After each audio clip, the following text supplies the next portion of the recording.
안녕하세요. 2월 1일 목요일 큐티 가이드 시작하겠습니다. 오늘 말씀은 유대의 지도자들이 베드로와 요한을 붙잡고 신문하는 그런 장면입니다. 1번입니다. 유대교 지도자들은 왜 사도들을 붙잡았습니까? 1절에서 3절 한번 읽어보시면 좋을 것 같은데요. 보통 사람들이 보기에는 큰 이유는 없습니다. 대단한 잘못을 했다든지 아니면 율법을 어겼다든지 그런 모습은 없고요. 그저 싫어서 붙잡아 둔 겁니다. 왜 싫었을까요? 지금 사도들의 이야기를 듣는 사람들은 거의 사두개인들이라고 할 수가 있는데요. 이들은 제사장 역할도 맡았고요.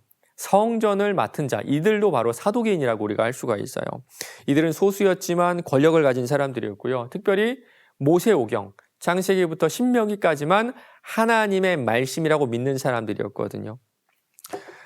여러분 모세오경 읽으면서 혹시 부활을 발견하시나요? 부활의 어떤 강력한 메시지가 모세오경에 있다. 그렇진 않죠. 좀 직접적인 그런 증거들은 찾아보기가 힘들거든요. 그러다 보니까 이들은요, 죽은 자의 부활을 믿지 않았고 이렇게 죽은 자의 부활을 전파하는 사도들의 이야기가 듣기 싫었던 겁니다. 게다가 4절에 보면요, 남자만 무려 5,000명이나 부활의 메시지를 믿는 모습을 볼 수가 있는데요.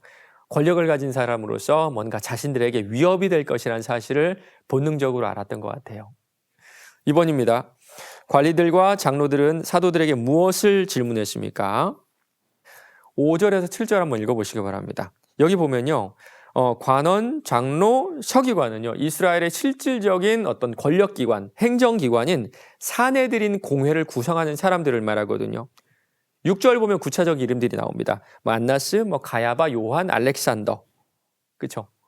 누가가 이 사람들의 이름을 구체적으로 기록한 이유는요, 이들이 바로 사두개인이었음을 알리기 위함이에요. 이들은 베드로와 요한에게, 안드레에게 무슨 권세로 누구의 이름으로 너희들이 이 일을 행하였느냐라고 묻는데요.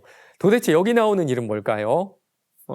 우리 앞부분 3장에 넘어가면 베드로와 요한이 성전 미문에서 오랫동안 앉아있던, 나면서도 걷지 못한 사람을 낫게 하는 그런 사건이 나오는데요. 지금 이 일을 묻고 있는 겁니다. 14절 보면요, 고침받은 사람도 바로 그 자리에 있었어요. 그러니까 기적은 부정할 수 없겠죠. 누구나 다 인정할 수밖에 없는 상황인데, 사실 이들의 관심은 사도들의 가르침이 옳으냐 그르냐, 그들의 성경인 모세오경에 비춰서 이것이 맞느냐 틀리냐에 있었던 것 같지는 않고요. 사도들이 일으킨 기적 때문에 우리가 가지고 있는 권력이 사라질까 봐, 이 인기가 사라질까 봐 두려웠던 겁니다. 3번입니다. 베드로는 누구의 이름으로 행하였다고 합니까? 예수님께서 이 땅 계실 때 이런 말씀하셨어요. 마태복음 10장 18절에서 20절입니다. 또 너희가 나로 말미암아 총독들과 임금들 앞에 끌려가리니 이는 그들과 이방인들에게 증거가 되게 하려 하심이라. 너희를 넘겨줄 때에 어떻게 또는 무엇을 말할까 염려하지 말라. 그때 너희에게 할 말을 주시리니 말하는 이는 너희가 아니라 너희 속에서 말씀하시는 이 곧 너희 아버지의 성령이시니라. 9절 10절을 보면 이 말씀이 거의 똑같이 이루어지고 있는 것을 볼 수가 있어요. 베드로는요, 자신을 위협하는 이 사두개인들, 제사장들 앞에서 담대하게 성령 충만해서 이야기를 시작하는데요. 참 억울한 일이잖아요. 근데 그럼에도 불구하고 예의를 갖춰서 이야기하는 것을 볼 수가 있습니다. 8절 보면요, 백성들의 관리와 장로들아 이렇게 부르면서 존중심을 표현하고 있고요. 그리고 담대하게 예수님을 증거하는 모습도 볼 수 있습니다. 9절에 보면요, 그 사람이 구원을 얻었다 이렇게 말하고 있죠. 구원, 그렇죠? 지금 베드로가 구원이라는 단어를 좀 광범위하게 표현하고 있는 것입니다. 건강해진 것도 구원이라고 표현하고 있죠. 맞아요. 지금 베드로는요, 오직 예수님께서 육체적인 건강도 주시고 영적인 구원도 베풀어 주시는 분임을 강조하고 있는 겁니다. 4번입니다.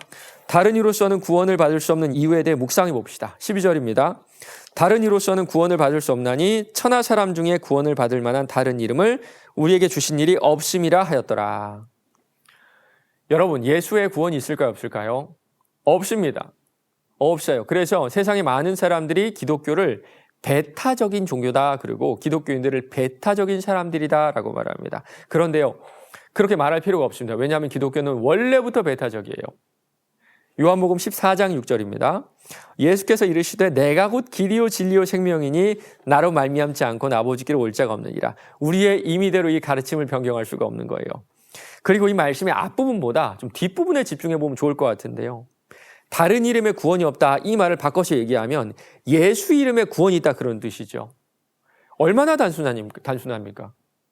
뭐 힘쓰고 애쓰고 노력할 필요가 없어요. 구원을 위해 따로 우리가 뭔가를 할 필요가 없습니다. 뭐 돈을 많이 벌거나 유명해지거나 무언가 공을 쌓을 필요도 없죠. 우리가 예수의 이름을 부르기만 한다면 주님은 우리를 구원해 주세요. 이것이 바로 복음, 모든 사람에게 기쁨이 되는 소식입니다.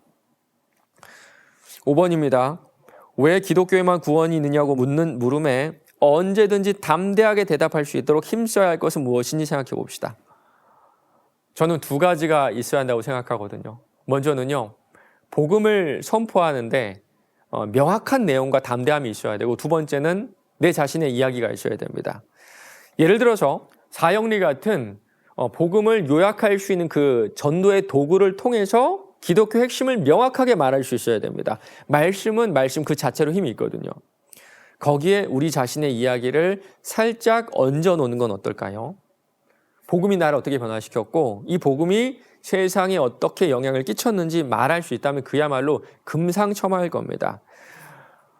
내가 복음을 전하는 능력, 그리고 또 요약하는 능력, 핵심을 전하는 능력, 담대함이 부족하다면 여러분, 우리 교회에서 시행하고 있는 EDI 훈련에 참여해 보시는 건 어떨까요? EDI 훈련을 통해서 사형리의 그 복음의 분명한 메시지를 정리할 수 있고요. 훈련을 통해서 담대함도 쌓아갈 수가 있거든요. 우리가 이렇게 잘 준비했을 때 하나님께서 우리에게 예비된 영혼을 붙여주실 것 같습니다. 오늘 하루도 우리에게 있는 복음을 귀하게 여기며 복음의 통로로 사용되는 저 여러분 되시길 바랍니다.